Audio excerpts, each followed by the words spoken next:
السلام علیکم۔ وعلیکم السلام ورحمۃ اللہ۔ خاکسار کا نام محمد الیاس ہے، میرے والد کا نام محمد یوسف مجوکا ہے۔ جی جی حضور، میں نے کسی کتاب میں ایک سوال پڑھا تھا، کسی دہریے کا ہے، اور اس کا سوال یہ تھا کہ وہ کہتے ہیں کہ آپ کہتے ہیں کہ اللہ تعالیٰ مالک ہے اور ازل سے مالک ہے، اسی طرح آپ، اور انہوں نے لکھا یہ تھا، کہتے ہیں کہ آپ مالک ہونے کے لیے ضروری ہے کہ اس کے لیے کوئی مخلوق بھی ہو، تو کہتے ہیں کہ جب کہ آپ کہتے ہیں کہ اللہ تعالیٰ ازل سے مالک ہے تو یقیناً خدا تعالیٰ پہلے موجود ہوگا، کیونکہ وہ مالک ہے اس لیے اس نے بعد میں مخلوق بنائی ہوگی۔ کیا وہ کہتے ہیں کیونکہ خدا تعالیٰ پہلے سے موجود ہوگا، اس نے، وہ مالک ہے اور اس نے بعد میں مخلوق بنائی، لیکن کہتے ہیں کہ جب مخلوق بعد میں بنی، اس کا مطلب ہے ایک پہلے ایسا وقت ہوگا جس وقت مخلوق نہیں تھی۔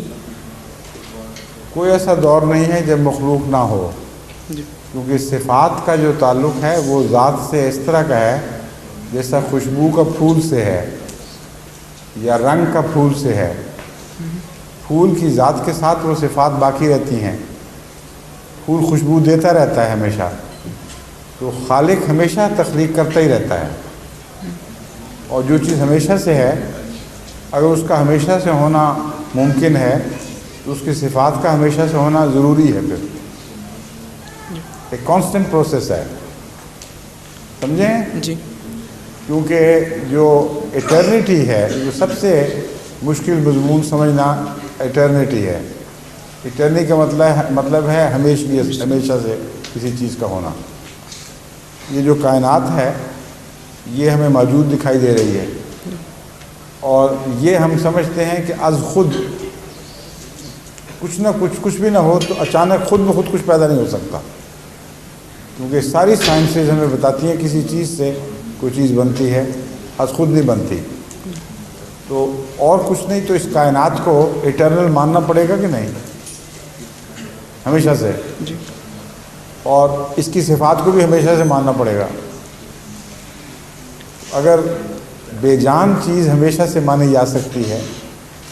اور بغیر شعور کی چیز ہمیشہ سے مانی جا سکتی ہے، تو شعور والی چیز کا ہمیشہ سے ماننا کیوں مشکل ہے؟ خصوصیت سے اس لیے کہ جو بے چان چیز ہے اس پر کوئی باشعور ہستی عمل کرتی ہوئی نظر آ رہی ہے،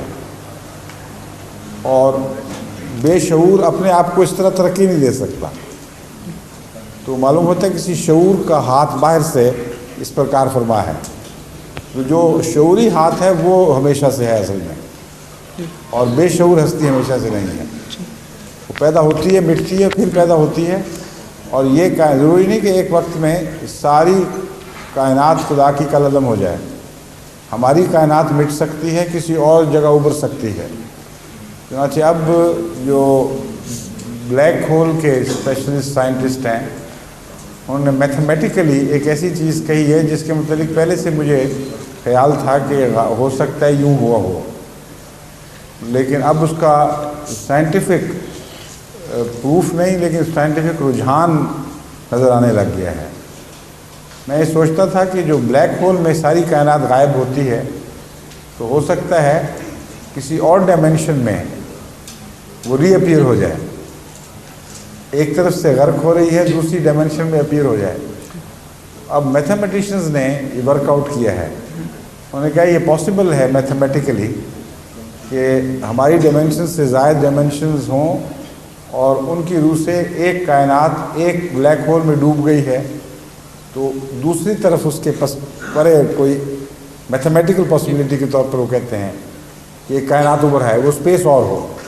اس کی ڈائمینشنز ہماری ڈائمینشن سے مختلف ہوں، تو خدا کے لیے تو چاہے اس طرف کائنات ہو یا اس طرف کائنات ہو مالکیت قائم رہتی ہے۔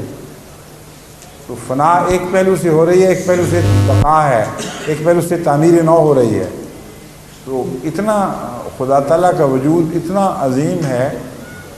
اور اتنی اس میں کمپلیکیشنز ہیں اس کی کائنات میں کہ ہم اندازے موٹے موٹے لگا سکتے ہیں، اس سے زیادہ آگے نہیں جا سکتے، لیکن اندازے لگاتے ہیں تو ان سوالات کے جواب مل جاتے ہیں۔ سمجھ گئے؟ جزاک اللہ۔